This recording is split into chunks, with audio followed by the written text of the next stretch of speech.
بسم اللہ الرحمن الرحیم. السلام علیکم and welcome to our channel the Sanwar. This از کومل ذوالفقار علی. اور آج اس ویڈیو میں جس ٹاپک پر میں بات کرنے جا رہی ہوں وہ ہے ویمن امپاورمنٹ، یعنی کہ خواتین کو بااختیار یا بااثر بنانا. کس طریقے سے، کیسے؟ اب یہ جو ورڈ ہے امپاورمنٹ، اس کی میننگ ہے کیا؟ ہم سب لوگوں نے بہت سے عورت مارچز ہوتے ہوئے دیکھے ہیں. ہم نے بہت سے فیمنسٹ اپروچ کو دیکھا ہے، بہت سے پرو فیمنسٹ مردوں کو دیکھا ہے جو عورتوں کے حقوق کے لیے بات کرتے ہیں. ہم نے بہت سے بحث مباحثے سنے ہیں، پر ہم میں سے کم ہی لوگ اس کے اصل مقصد سے واقف ہوتے ہیں.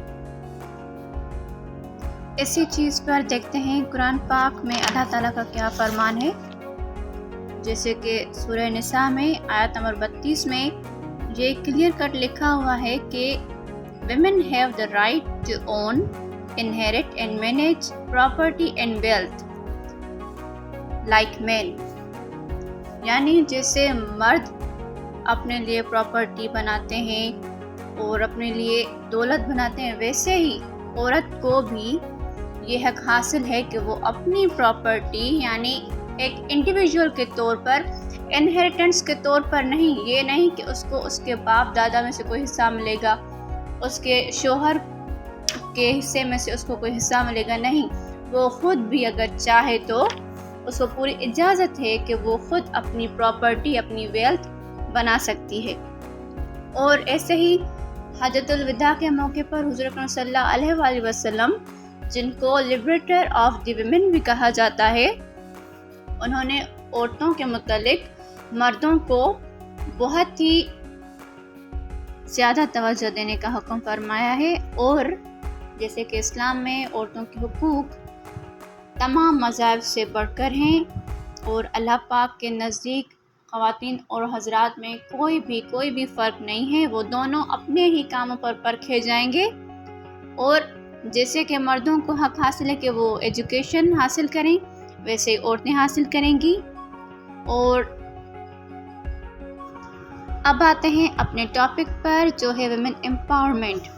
امپاورمنٹ کی میننگ یہ ہوتی ہے کہ کوئی بھی فرد ہو، چاہے وہ خواتین ہوں یا حضرات، ان کو ان کے بیسک رائٹس دینا.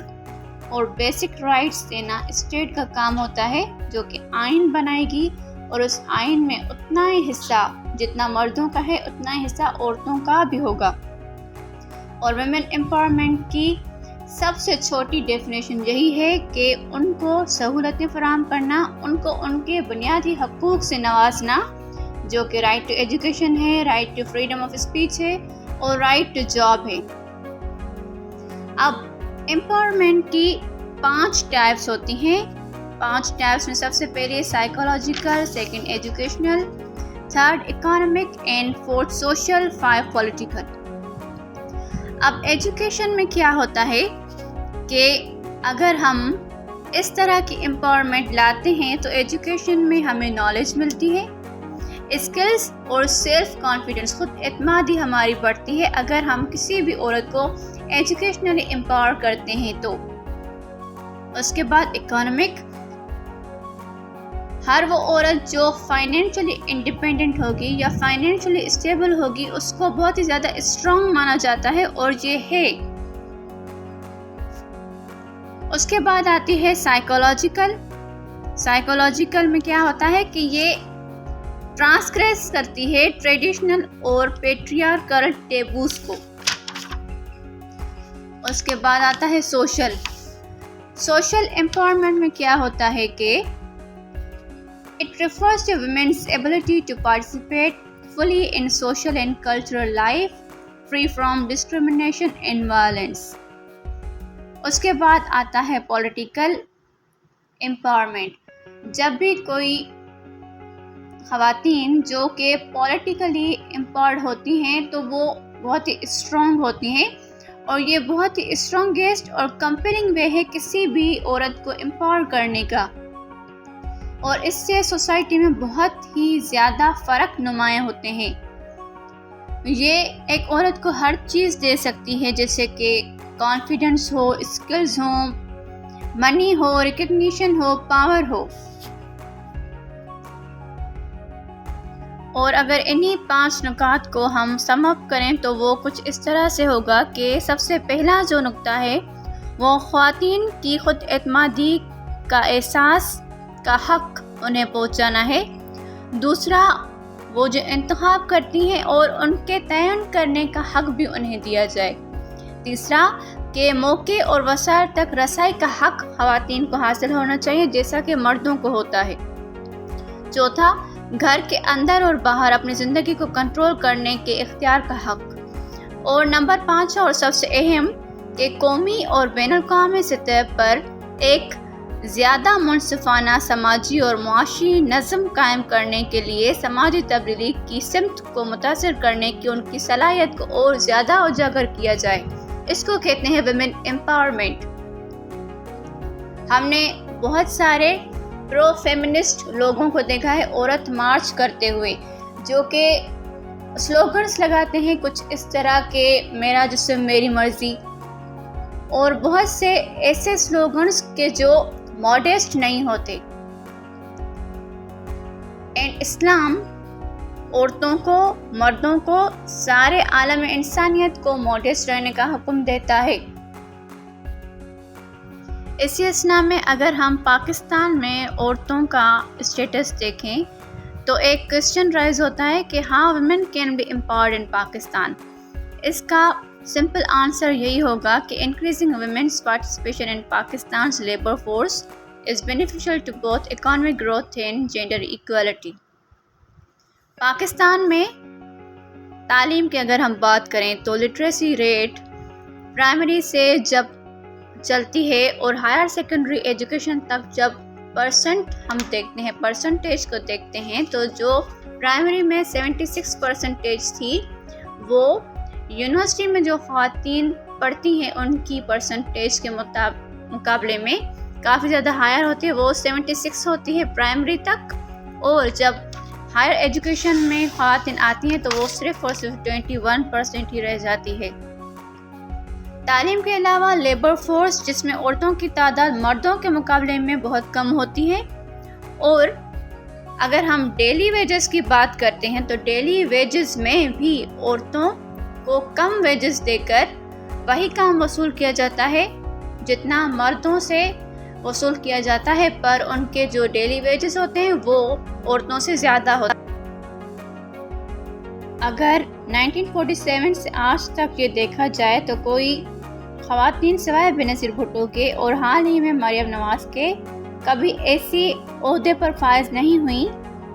1956 کے آئین کے مطابق عورتوں کو ایسٹ اور ویسٹ پاکستان میں صرف 10% سیٹس ہی ملی تھی، اور 1962 کے آئین میں 6 سیٹس جو تھیں وہ نیشنل اسمبلی میں تھی، اور 3 سیٹس ایسٹ اور ویسٹ پاکستان کی تھی۔ جب چلتے چلتے جنرل پرویز مشرف کے دور میں 2002 کی بات ہے، یہ نیشنل اسمبلی میں پھر عورتوں کے لیے جو 342 سیٹس اب ہیں، ان میں سے 60 سیٹس جو ہیں وہ خواتین کے لیے رکھی گئیں۔ اب بھی اگر ان میں دیکھا جائے کہ یہ جو ریزرو سیٹس ہیں ان پر خواتین MNAs بنتی ہیں، پر ان میں سے کوئی بھی ایسا عہدہ نہیں لے پاتی جو کہ مردوں کا ہوتا ہے۔ اور نہ صرف پاکستان میں، اگر ورلڈ لیول پر بھی اس کی بات کی جائے تو ہمیں میل ڈومیننٹ سوسائٹی ہی دیکھنے کو ملتی ہے۔ Over the years we only find few notable women leaders in history like Indira Gandhi, Benazir Bhutto, Margaret Thatcher, Sheikh Hasina, Angela Merkel, Pratibha Patel, Jacinda Ardern, Hillary Clinton served at the top state position, but this is also a low rate of achievements as compared to men. اب آتے ہیں اس پر کہ کون سی چیزیں ہیں جو کہ خواتین کے اسٹیٹس کو اثر انداز کرتی ہیں۔ زندگی کے اندر بہت ساری ٹرانزیشنز آتی ہیں، جیسے کہ پریگننسی، مدرہوڈ، مینوپاز، اور ان سے عورت کے اندر ایک ایموشنل اور فزیکل امبیلنس کریٹ ہوتا ہے۔ اور جس سے کاز ہوتی ہیں موڈ سوئنگز اور جن سے زندگی کے نیگیٹو ایکسپیرینسز اور زیادہ بڑھ جاتے ہیں، جیسا کہ infertility, poverty, discrimination, domestic violence, isolation, unemployment. یہ ساری چیزیں مل کر عورتوں کے اسٹیٹس کو بہت ہی زیادہ نقصان پہنچاتی ہیں، اور کہیں نہ کہیں ہماری سوسائٹی اس چیز میں پورا کنٹریبیوٹ کرتی ہے کہ اگر کوئی عورت آئسولیشن میں ہے یا وہ کوئی بھی ڈسکرمنیشن فیس کر رہی ہوتی ہے تو اس کی مدد کرنے کے بجائے اور بھی زیادہ ٹراما کا شکار بنا دیتی ہے۔ اور ایسی ہی سچویشنز عورت کو نہ صرف پاکستان پر پوری دنیا میں فیس کرنی پڑتی ہیں۔ اب جیسے کہ بہت سارے آرگنائزیشنز ہیں، جیسے کہ UN ہے، وہ ویمن رائٹس کی بات کرتی ہے، اور ہمارا جو پاکستان کا آئین ہے 1973 کا، وہ ویمن رائٹس کی بات کرتا ہے، اور اس کے علاوہ بہت سارے ایسے پروگرامز ہیں جو کہ ویمن رائٹس کی بات کرتے ہیں، پر خواتین کو اصل میں ان کے حق تب ہی مل پائیں گے جب وہ سوسائٹی میں یہ احساس پیدا کریں گے کہ وہ بھی کچھ کر سکتی ہیں اور انہیں کرنے دیا جائے۔